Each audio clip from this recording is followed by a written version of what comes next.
주일입니다. 로마서 8장 18절에서 25절입니다. 18절에 현재의 고난은 성화의 삶 자체가 고난이라고 했죠. 영으로서 몸의 행실을 죽이는 것이 성화의 삶입니다. 죄와 싸우되 피 흘리기까지 싸우라고 하셨습니다. 어떻게 그 고난을 견딜 수 있을까요? 현재의 고난에 포커스를 맞추면 못 삽니다.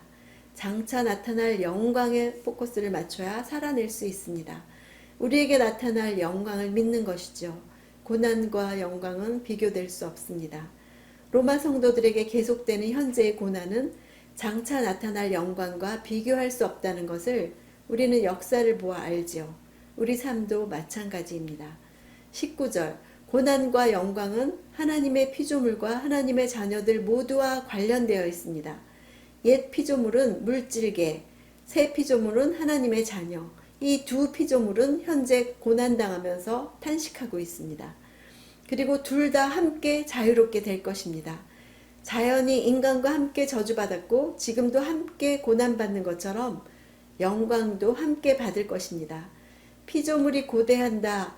이 고대한다라는 단어는 머리라는 말에서 나왔습니다. 머리를 들고 바라는 물체가 나타날 곳에 눈을 고정시킨 채로 기다림을 의미합니다. 우리말로는 목을 빼고 기다린다가 되겠죠. 20절부터 바울은 피조물을 의인화합니다. 피조물이 허무한데 굴복했다.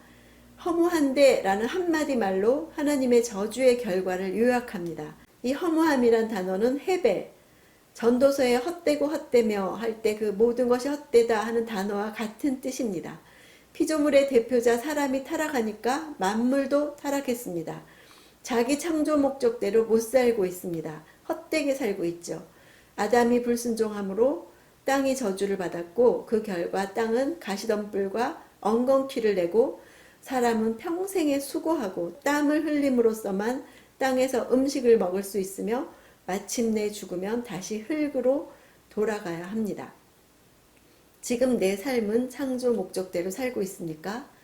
내 자녀는 어떻습니까? 20절에 바울은 피조물이 허무한데 굴복하는 것은 자신의 뜻이 아니요 하나님으로 인함이다. 21절에 피조물이 허무한데 굴복하는 것은 영원토록 지속되지 않을 것이라고 하나님이 약속하셨습니다. 오직 하나님만이 그분이 저주한 세상에 대해 소망을 품고 계십니다. 자연 자체가 새롭게 될 것이라는 이런 기대는 메시아 시대에 대한 환상에서 나왔죠. 사막에 꽃이 피고 사자와 어린 양이 함께 뒹굴고 예수님이 다시 오실 때 사람도 성화를 마치고 영화로 들어가고 만물이 새롭게 되어 새 하늘과 새 땅으로 회복될 것입니다. 22절 피조물의 탄식은 해산의 고통과도 같죠. 성화를 마치고 영화로 들어가리라는 확신이 있기 때문입니다. 23절에 더는 육신을 따라 살지 않고 하나님의 새로운 창조가 안에서 이미 시작된 우리도 우리 몸의 속량을 기다리며 계속해서 속으로 탄식한다. 이것이 우리 그리스도인의 딜레마죠. 우리는 내주하시는 성령이 주시는 기쁨과 다가오는 영광의 소망과 중간 상태 사이의 긴장에 사로잡혀서 고통받고 있습니다.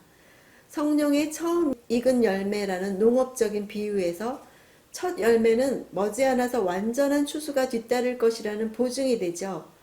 이 첫 열매 수확을 기뻐하는 오순절이 바로 성령이 주어진 절기라는 점을 연상시키죠. 약속하신 성령도 기다리고 있다가 받았습니다.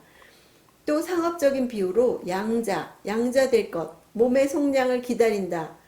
성령의 선물을 완전히 앞으로 구매할 것을 보장하는 첫 번째 계약금, 보증금으로 묘사하고 있습니다. 우리는 아직 최종적인 양자됨이나 속량을 받지는 못했지만 이미 이런 복들의 약속으로서 보증금처럼 성령을 받았습니다. 속으로 탄식하는 이유는 우리가 육체적으로 연약하여 타락한 본성을 갖고 있기 때문입니다. 24절에 완전히 해방되리라는 소망은 미래의 것이기 때문에 현재는 보이지 않는 것을 고대한다고 했습니다. 25절에 현재와 미래, 고난과 영광 사이의 긴장 속에서 우리는 어떻게 살아야 할까요? 한글에는 번역되지 않은 단어가 있습니다. 열렬히라는 단어입니다. 인내와 참음과 어울리지 않는 단어가 그 앞에 있습니다. 우리는 열렬한 기대를 가지고 현재의 어려움을 참음으로 견디면서 기다려야 한다.